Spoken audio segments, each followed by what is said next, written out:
नमस्कार, स्वागत है आप सबका हमारे खास कार्यक्रम खास मुलाकात में। आपके साथ मैं हूं ममता चोपड़ा। भारत दुनिया का सबसे बड़ा लोकतांत्रिक देश है जिसमें जनतंत्र इसकी ताकत होती है और इसे फलीभूत करते हैं चुनावों के जरिए, जिन्हें बिना पक्षपात के और पारदर्शी तरीके से आयोजित करने की जिम्मेदारी उठाता है देश का चुनाव आयोग।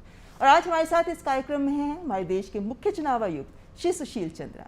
चंद्रा जी, बहुत बहुत स्वागत है आपका हमारे कार्यक्रम में। थैंक यू वेरी मच ममता जी। और आजकल कोविड का टाइम चल रहा है, इसलिए मास्क लगाए हुए हैं, लेकिन यहाँ पर काफ़ी सोशल डिस्टेंसिंग का प्रावधान है। तो अगर आपकी अनुमति हो तो मैं मास्क उतार के बात करें जी, ज़्यादा अच्छी तरीके से बात हो पाएगी। जी ज़रूर। चंद्रा जी, वैसे भी हमने देखा कि किस तरीके से अभी हाल ही में जो 5 राज्यों के चुनाव संपन्न हुए, उनमें भी कोविड प्रोटोकॉल का वोटर्स के लिए पूरा ख्याल रखा गया, सभी बूथ पर ख्याल रखा गया और काफ़ी चुनौतीपूर्ण माहौल में देखें तो ये चुनाव आयोजित हुए थे।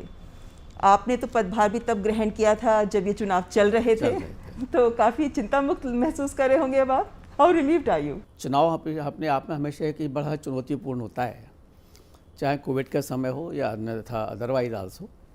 और ये चुनाव चूँकि कोविड के समय हुए थे तो ये काफ़ी अपने आप में एक बहुत ही चुनौतीपूर्ण चुनाव थे। इससे पहले भी हमने बिहार में चुनाव करवाए थे, तभी भी कोविड का प्रकोप था, लेकिन इतना ज़्यादा नहीं था। और उसी से प्रेरित होकर, चूँकि वो चुनाव बहुत अच्छे किए गए थे, तो हमने इन 5 चुनाव को करने का निश्चय किया और पूरी ही कोविड की गाइडलाइंस अच्छी तरीके से फॉलो करवाई गई। सेम प्रोटोकॉल जो हमने बिहार के इलेक्शंस में यूज़ किया था, उन्हीं गाइडलाइंस के अंतर्गत, जबकि फरवरी के महीने में काफ़ी कोविड कम हो चुका था, तब भी हमने सभी प्रक्रियाओं को जारी रखा जो कि हमने बिहार में रखी हुई थी। जैसे मैं आपको बताना चाहूँगा कि पहले 1500 लोगों के ऊपर एक बूथ हुआ करता था। हमने 1000 लोगों के ऊपर बूथ का एक वो किया कि 1000 लोगों के ऊपर एक बूथ होगा, जिसकी वजह से इन 5 स्टेट में हमें 80,000 नए बूथों का निर्माण करना पड़ा जी। और टोटल बूथ हमारे 2.7 लाख बूथ थे और इसमें करीब 18 करोड़ मतदाता थे और 13 लाख चुनाव कर्मियों ने इसमें भाग लिया। और सबसे अधिक बात ये थी कि इसमें जो सबसे इम्पोर्टेंट चीज़ रही कि हमने सीनियर सिटीजन्स जो कि 80 साल से ऊपर के थे और कोविड के जो पेशेंट थे और PWDs अर्थात जो कि एक दिव्यांग लोग हैं, उनका बहुत विशेष ध्यान रखकर उनको पोस्टल बैलेट की सुविधा मुहैया करवाई गई।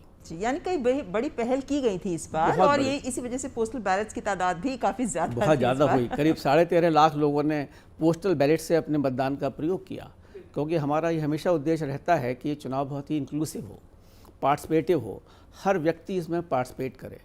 और इसीलिए आपको ये जानकर खुशी होगी कि 3 स्टेट्स में जो चुनाव का परसेंटेज जो टर्नआउट रहा था वो 82% था। लाइक आसाम में, वेस्ट बंगाल में, पुडुचेरी में ये करीब 82% था और बल्कि पुडुचेरी में तो 83% था और केरल में और तमिलनाडु में रफली 74% था। और मैं ये भी बताना चाहूँगा कि इसमें महिलाओं ने भी बहुत बढ़ चढ़ कर भाग लिया। वैसे महिलाओं की बात चूँकि आपने छेड़ी है, क्योंकि महिलाओं को हमने देखा है, अगर हम राजनीतिक रूप से भी देखें तो महिलाएं पिछले कुछ चुनावों में गेम चेंजर ही साबित होती आई हैं, क्योंकि वो बहुत बड़ी तादाद में सामने आ रही हैं। महिलाओं के लिए पिंक बूथ, इस तरह की पहल हमने देखी है, लेकिन और क्या स्टेप्स ज़मीन पर चुनाव आयोग ने ऐसे उठाए हैं कि महिलाएं सुरक्षित महसूस करती हैं और इसलिए बाहर आ पाती हैं? देखिए, मैं पहले बताना चाहूँगा कि जो हमने 2019 में भी चुनाव किए थे, उसमें भी महिलाओं का परसेंटेज पुरुषों के मुकाबले अधिक ज़्यादा रहा। इस बार भी अगर हम देखें तो बिहार में जो महिलाओं का परसेंटेज था वोटिंग का, वो ज़्यादा था। पुडुचेरी में ज़्यादा रहा और आसाम में महिलाओं का परसेंटेज ज़्यादा रहा और बाकी स्टेजेस में भी लगभग बराबर रहा। जैसे मैं 82% बोल रहा हूँ तो उनका 81.9% रहा होगा। इसका जो श्रेय है वो पहले तो महिलाओं को ही दूंगा कि उन्होंने अपने आप आगे बढ़कर भागीदारी जागरूकता बढ़ी। इसको कैसे हम देखते हैं कि जब भी हम लोग जाते हैं और जब अपने DO से बात करते हैं तो हम सबसे पहले हमारा ये रहता है कि जितनी महिलाएं हैं, जितने दिव्यांग लोग हैं और उन सभी को हम अपने मतदाता उसमें सूची में इनको एनरोल करें। तो हमारे BLO जो हैं वो घर घर जाते हैं और जितना भी सेक्स रेशो एक पर्टिकुलर ज़िले में होता है और उन सेंसस की फिगर्स के आधार पे हम सबको घर भेजते हैं और उनको मतदाता सूची में शामिल कराते हैं। तो ये तो रहा कि उनको सूची में शामिल कराना, फिर उनको जागरूक करना कि आप मतदाता केंद्र पर भी आइए। तो उसके लिए एक हमारा प्रोग्राम है स्वीप प्रोग्राम, जिसके अंतर्गत हम उनको बताते हैं कि आपका एक बहुत बड़ा उत्तरदायित्व है कि आप भी आएँ, उनको समझाते हैं। और वो हम हर जगह नुक्कड़ नाटक के थ्रू और थ्रू कहानियों के थ्रू, वेब रेडियो के थ्रू, आकाशवाणी के थ्रू सबको समझाते हैं कि आपको बूथ पर आइए, बूथ हमारा बिल्कुल सुरक्षित है। और हमने इस तरह के बूथ भी बनवाए जो केवल महिलाओं द्वारा ही मैनेज किए गए। ये हम लोगों ने 2019 में डायरेक्शन निकाले थे कि हर असेंबली कंस्टिट्यूंसी में कम से कम एक बूथ ज़रूर हो। और मैं बड़ा खुश हुआ जब हम कई बार जगह गए तो कई डीओज़ जो खुद एक महिलाएं थीं, उन्होंने एक असेंबली में कम से कम 20-20, 25-25 महिलाओं के बूथ लगाए, जो कि पूर्णतः महिलाओं से द्वारा मैनेज किए गए थे, to give them a full confidence कि अगर आप यहाँ पर आएंगी तो कोई भी परेशानी नहीं है। और भी हमने जो अपने हमारे कर्मचारी हैं, जो हमारे पोल अधिकारी हैं, उनमें भी महिलाओं की संख्या बढ़ाई, जिससे कि हर एक बूथ पे कम से कम कुछ महिलाएं हों, जिससे कि महिलाएं वहाँ पर आ सकें और वोट कास्ट कर सकें। और साथ में मैं एक बताना चाहूँगा कि हमारे जो पोलिंग स्टेशंस थे वो इतने सुरक्षित थे, क्योंकि वो एक केंद्रीय बलों द्वारा मैनेज किए जा रहे थे। तो एक बहुत ही निर्भीक वातावरण था। जब तक वे वातावरण को अच्छा नहीं बनाएंगे, जब तक कभी आने को डर लगेगा, तो हम लोगों ने बहुत ही अच्छे एक वातावरण में और सुरक्षित वातावरण में वोट पड़वाए, जिससे कि महिलाओं की भागीदारी, जिसको कि अपने आप ही देख रही हैं कि जिस तरह से बढ़ी है, वो एक अपने आप में एक बहुत बड़ी उपलब्धि है। चंद्रा जी, ये ज़रूर कहना होगा कि चुनाव आयोग ज़मीन पर जो काम मतदाताओं को आकर्षित करने के लिए, पोलिंग बूथ तक लाने के लिए करता है, चुनावों को लेकर जिस तरह की राजनीति होती है उसको लेकर ये काम कहीं ना कहीं दब जाते हैं, जबकि यही आधार है हमारे लोकतंत्र की सफलता का। ऐसे में चूंकि हाल में जो चुनाव हुए हैं उनको लेकर चुनाव आयोग कई सवालों के घेरे में आया है। इसलिए मैं जानना चाहती हूँ कि चुनाव आयोग ने खासकर इन 5 राज्यों के चुनावों से क्या ऐसे कोई बड़े सबक या बड़े लर्निंग एक्सपीरियंसेस आपके लिए रहे, जो आपके लिए उन सुधारों के रास्ते पुख्ता कर रहे हैं जिनकी शुरुआत अब आपने की है? इन चुनावों के बाद आपने सुधारों की दिशा में कदम बढ़ाया है। सुधार 2 तरह के होते हैं। एक तो हम अपनी प्रणाली में क्या सुधार करें, जो प्रोसीजर से सुधार हो सकते हैं, और दूसरा कानूनी प्रक्रिया में क्या सुधार किया जाए। तो हमारा अधिकार ये रहता है कि हम अपनी प्रणाली में क्या सुधार करें, प्रोसीजर्स में क्या सुधार करें, जिससे कि मतदाता ज़्यादा से ज़्यादा आकर अपना वोट दे सके। देखिए, मतदाता को जो चुनाव आयोग से वास्ता पड़ता है वो 2 बार पड़ता है बेसिकली। एक तो अपना मतदाता सूची में नाम कैसे दर्ज हो, और दूसरा मेरे पोलिंग बूथ पर आकर उसको कोई परेशानी ना हो। इन दोनों ही कार्यक्रम में हम चाहते हैं, और हमने इसको टेक्नोलॉजी से भी काफ़ी जोड़ा है, कि अब आप एक वोटर्स हेल्पलाइन पे अपना रजिस्ट्रेशन के लिए फॉर्म 6 भर सकते हैं, और उसके आधार पे आपको इवन ई-एपिक जो है आपको डाउनलोड करने की सुविधा इस बार नए हमने मतदाताओं के लिए करवाई है, और मतदाताओं ने उसको यूज़ किया है और डाउनलोड किए हैं। तो मतदाता का मैं चाहूँगा कि उसका जो एक्सपीरियंस हो वो बहुत ही सुखद हो जब वो रजिस्ट्रेशन हो, और दूसरा पोलिंग स्टेशंस पे जब वो पहुँचें तो एक ही बहुत ही सुखद अनुभव हो, क्योंकि वहाँ पर हम लोगों ने किया है कि एक एश्योर्ड मिनिमम फैसिलिटीज़ उन लोगों को मिलनी चाहिए, जिससे कि पानी है, कोविड के टाइम में मास्क है, सैनिटाइज़र है, वो वहाँ पर अवेलेबल हैं, और हर तरह से शेड की व्यवस्था है। कुछ जगह इवन क्रैच की व्यवस्था कराई गई थी, और दिव्यांगों के लिए हम लोगों ने क्रैच की व्हील चेयर्स की सुविधा कराई गई थी, उनको घर से बूथ तक लाने की भी सुविधा कराई गई थी। तो इस तरह के इसी तरीके से हम लोगों का परसेंटेज भी बढ़ा है। बूथों को तो इतने खूबसूरत ढंग से सजाया गया था, लगता था कि वाकई लोकतंत्र का जश्न है, क्योंकि हम इसको लोकतंत्र का त्यौहार ही मानते हैं। और हमने 2019 में भी ये कहा था कि देश का महात्यौहार, और ये भी एक हम लोकतंत्र के त्यौहार की तरह से मनाते हैं। और उसके लिए मैं आपको बताना चाहूँगा, दर्शकों को भी बताना चाहूँगा कि इतनी ज़्यादा कोशिश और प्रयत्न हमारी पूरी टीम करती है, शायद हम किसी घर के त्यौहार के लिए भी इतनी मेहनत नहीं करते हों जितने कि हमारे सारे लोग उसके समय करते हैं। इसके जो हमने लेसन्स के लिए हमने ऑलरेडी एक रिफॉर्म कमेटी भी बनाई हुई है कि इसमें हमें क्या और चीज़ें करनी चाहिए।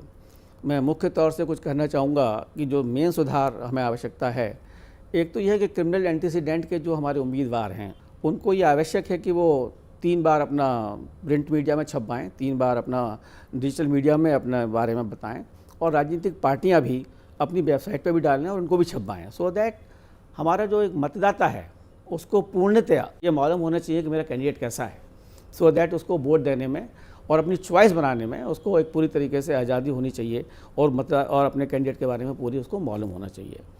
दूसरा ये है कि अगर कोविड मैं चाहूँगा कि जल्दी से जल्दी ख़त्म हो और एक अच्छा वातावरण बने, लेकिन अगर ये थोड़ा दिन रहता है तो अगले चुनावों के लिए भी हम कि हम कोविड प्रोटोकॉल को और कैसे मजबूत करें, जिससे कि हमारा जो मतदाता है उसको कोई परेशानी ना हो और एक वातावरण उसको सेफ एटमॉस्फेयर में वो वोट डाल सके।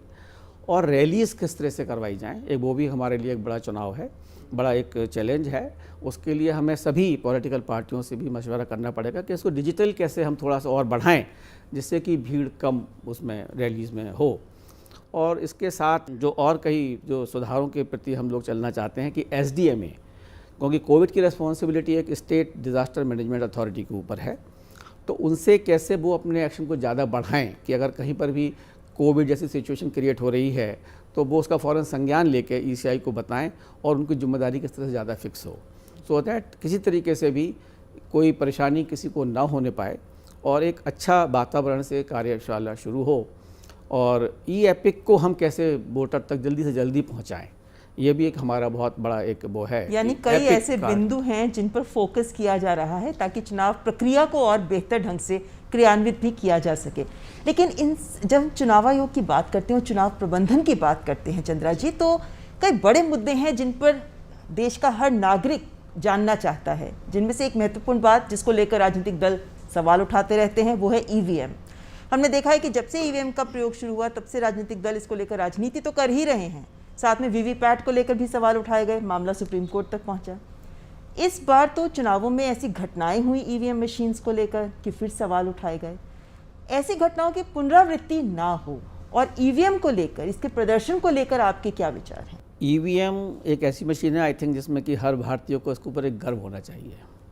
जहाँ पे हम इसके क्रिटिसाइज़ करते हैं, ये एक ऐसी मशीन है जो कि विश्व में इसकी काफ़ी एक अपनी पहचान बन चुकी है और 2004 से लगातार हम EVM को यूज़ कर रहे हैं और अब तक करीब 340 करोड़ मतदाता इस मशीन का प्रयोग कर चुके हैं, क्योंकि 4 लोकसभा के इलेक्शंस इसके द्वारा हो चुके हैं और करीब 132 विधानसभा के इलेक्शंस इस मशीनों के द्वारा हो चुके हैं। ये मशीन एक ऐसी मशीन है जिसमें कि कोई रेडियो फ्रीक्वेंसी नहीं है और कोई फ्रीक्वेंसी नहीं है, इसलिए इसको किसी तरह से भी हैक होने का प्रश्न नहीं होता। और एक हमारी टेक्निकल कमेटी है which is being headed by Shri doctor Sahni, who is a emeritus professor in IIT Delhi, और उसमें 4 और प्रोफेसर्स IIT के हैं जो हर चीज़ को इसकी देखते हैं।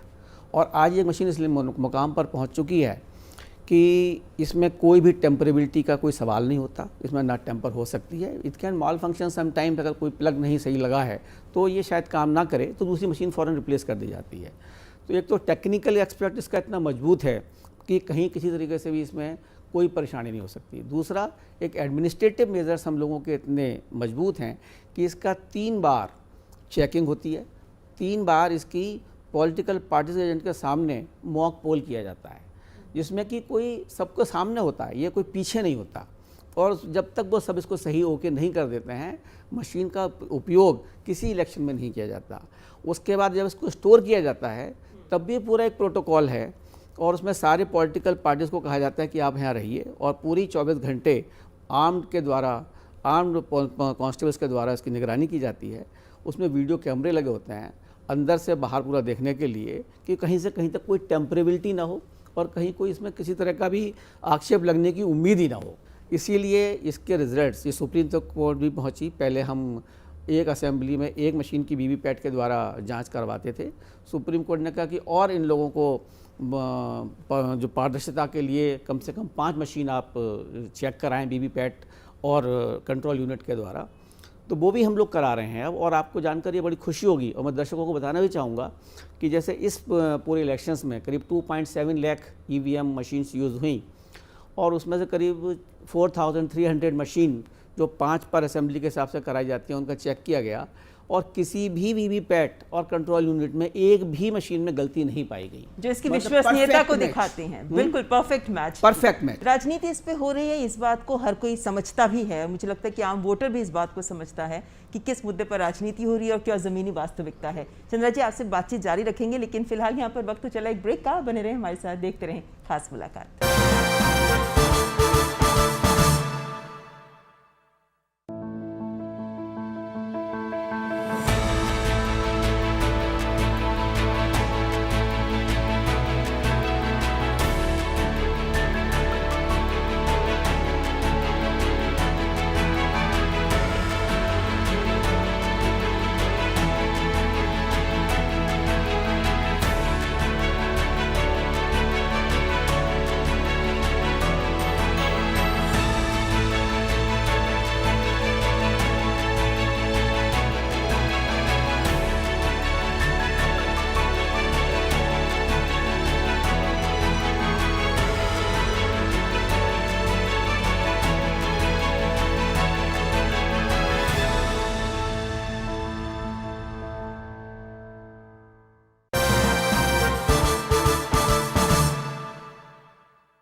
ब्रेक के बाद आपका स्वागत है। आप देख रहे हैं खास मुलाकात, जिसमें आज हमारे साथ हैं देश के मुख्य चुनाव आयुक्त श्री सुशील चंद्रा।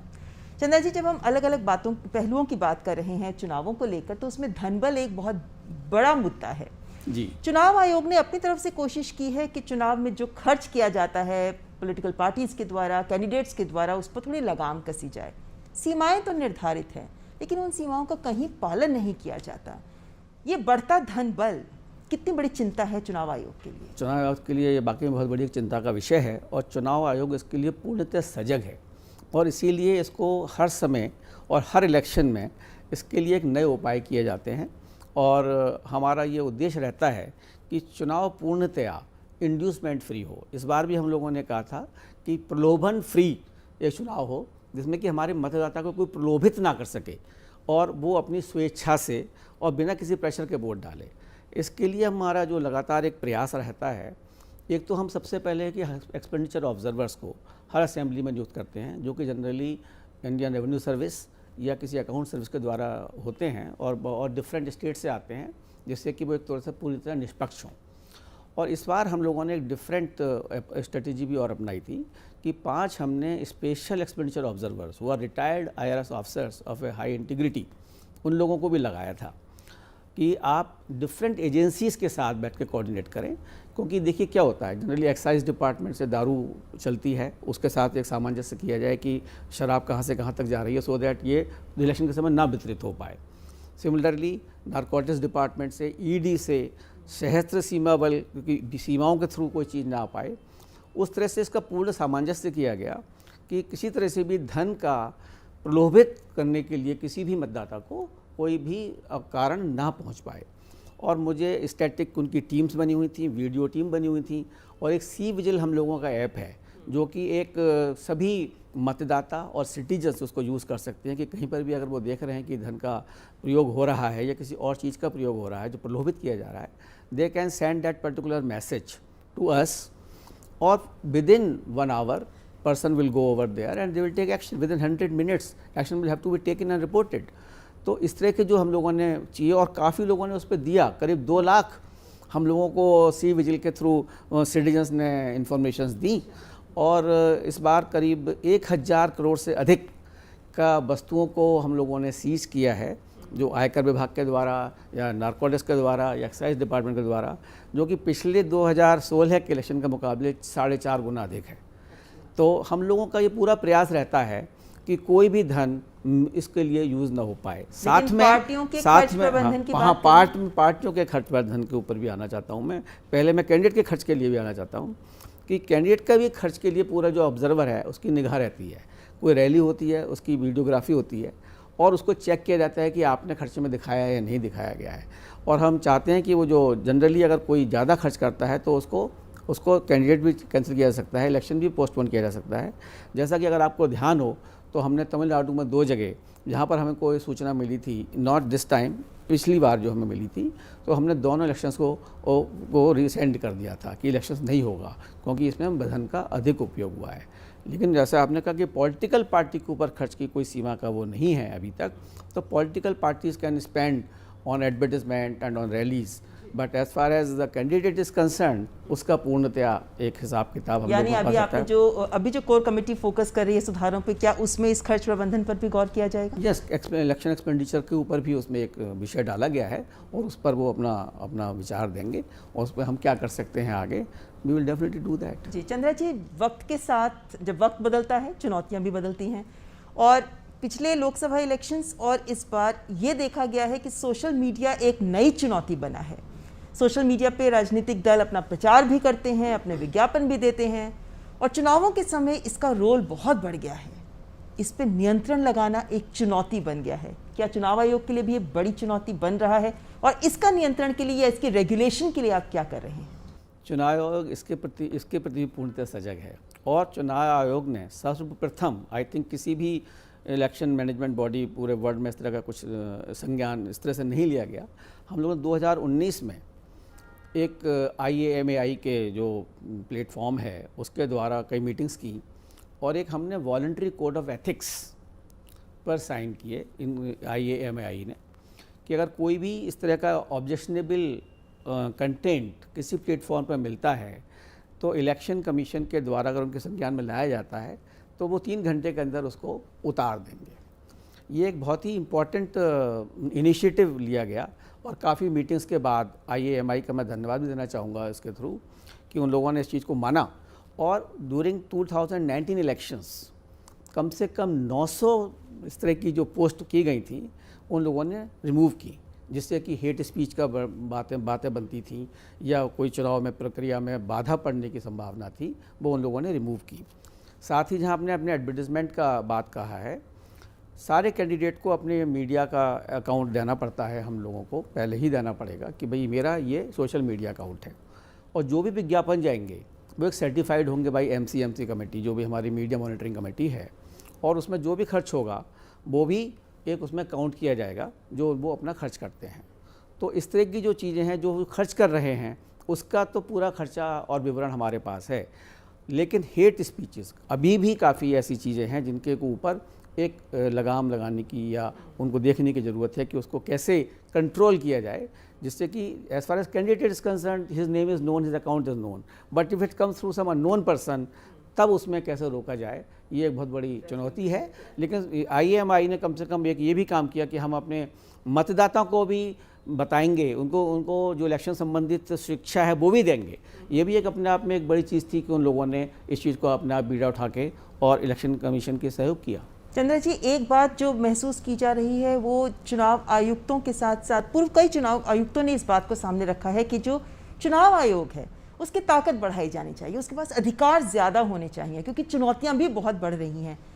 इनको लेकर आपको लगता है कि मौजूदा दौर में जिस तरीके की चुनौतियां हमारे सामने आ रही हैं, खासतौर पर इन 5 राज्यों के चुनावों ने जिस तरीके के हालात उत्पन्न किए थे, उसको देखते हुए राजनीतिक दलों पर नियंत्रण के लिए, अन्य चुनौतियों से निपटारे के लिए ज़्यादा शक्तियां होनी चाहिए चुनाव आयोग के पास, इस पर भी गौर किया जाना चाहिए? ये सब आता है कानूनी सुधार प्रक्रिया में, और हम लोग लगातार पिछले 2-3 साल में भी एक कमेटियाँ बनी थी और हमने लॉ मिनिस्ट्री को भी लिखा है कि हमें अपने RP एक्ट में क्या क्या चुनाव में चेंज करना चाहिए। जैसे कि एक एफिडेविट फाइल किया किसी ने, मैं 3-4 चीज़ों के बारे में आपको बताना चाहूँगा। अगर ये गलत है तो इसकी सज़ा कितनी होनी चाहिए और कैंडिडेट को क्या निरस्त कर देना चाहिए। इस तरह से अभी तक खाली सज़ा उसकी 6 महीने की है, तो जो एफिडेविट है उसकी सज़ा बढ़ानी चाहिए अगर गलत एफिडेविट कोई फाइल करता है, बिकॉज जो हमारा मतदाता है उसके आधार पर उसको वोट देता है, तो उसकी सज़ा बढ़नी चाहिए। सिमिलरली आपराधिक छवि के लोगों को कैसे रोका जाए इलेक्शन में आने के लिए। सिमिलरली पेड न्यूज़ को हम कैसे कंट्रोल करें, या और हम इस तरह के चुनाव आयोग की जो और सिफारिशें हैं, जैसे कि 18 साल का कोई व्यक्ति होता है, वो 1 जनवरी को अगर होता है तो उसको इलेक्शन रोल में नाम हो जाता है, अदरवाइज़ उसको पूरे साल वेट करना पड़ता है। तो हमने लिखा है लॉ मिनिस्ट्री को कि भाई जैसे ही बच्चा 18 साल का हो तो चाहे अप्रैल में, जून में, जुलाई में आपको 3-4 भागों में बांटिए, सो दैट उसी वर्ष में उसका एनरोलमेंट हो सके and he can become a मतदाता to this electoral roll system. तो शक्तियाँ जो हैं इसमें निहित, मैं जो कहना चाहूँगा कि वो सुधारों में हैं बेसिकली। अदर से कोई चुनाव की आयुक्त के लिए कोई शक्तियों की आवश्यकता नहीं है। जो हमारे प्रपोजल्स जाते हैं वो ही अगर पूरे हो जाते हैं और उनके आधार पे चीज़ें बनने लगती हैं तो ऑटोमेटिक RP एक्ट के अंतर्गत इसमें सुधार हो जाएंगे, और जो कैंडिडेट हैं और जो पॉलिटिकल पार्टीज़ हैं और मतदाता हैं उनको एक ढंग से सुचारू रूप से अपना जो वोटिंग पैटर्न है वो उम्मीद हो सकता है। लेकिन इन सब सुधारों के लिए पॉलिटिकल पार्टीज से विचार विमर्श की भी आवश्यकता है, क्योंकि देखिए सबसे इम्पोर्टेंट स्टेक होल्डर इसमें मतदाता है और दूसरा है पॉलिटिकल पार्टीज़। तो सबसे इसलिए जब तक इनसे हमारा एक विचार विमर्श ना हो, चाहे लॉ मिनिस्ट्री का हो, वो एक बहुत आवश्यक है, और उसके आधार पे जो एक कार्यक्रम बनाया जाए जिससे कि निष्पक्ष चुनाव हों और स्वच्छ वातावरण में हों और आपराधिक लोगों को ना पहुंच पाएँ और किसी धन या किसी का बाहुबल का कोई प्रयोग ना हो। लेकिन चंद्रा जी, ऐसे में जो सिफारिशें भेजी गई हैं, सरकार की तरफ भेजी जा चुकी हैं चुनाव आयोग के द्वारा, क्या वो इसी विमर्श का इंतज़ार में है कि वो क्रियान्वित हो सके? देखिए, मैंने पिछले हफ्ते भी अपने कानून मंत्री को अनुरोध किया है और उनको एक लेटर लिखा है कि जो हमारे पड़े हुए हैं, जो पेंडिंग प्रपोजल्स हैं, उन पे ज़रा जल्दी कार्रवाई की जाए और उनको शायद जल्दी से कार्यान्वित किया जाए, जिससे कि चुनाव प्रणाली को और सक्रिय बनाया जा सके। और चूंकि अभी पार्लियामेंट शायद जब भी बैठेगी तो इस तरह के कुछ प्रपोजल्स हैं, हमारा और भी विचार विमर्श भी सेक्रेटरी लॉ के साथ हुआ है, और उसमें भी प्रायोरिटाइज़ किए गए हैं कि कौन कौन से चुनाव को किया जाए।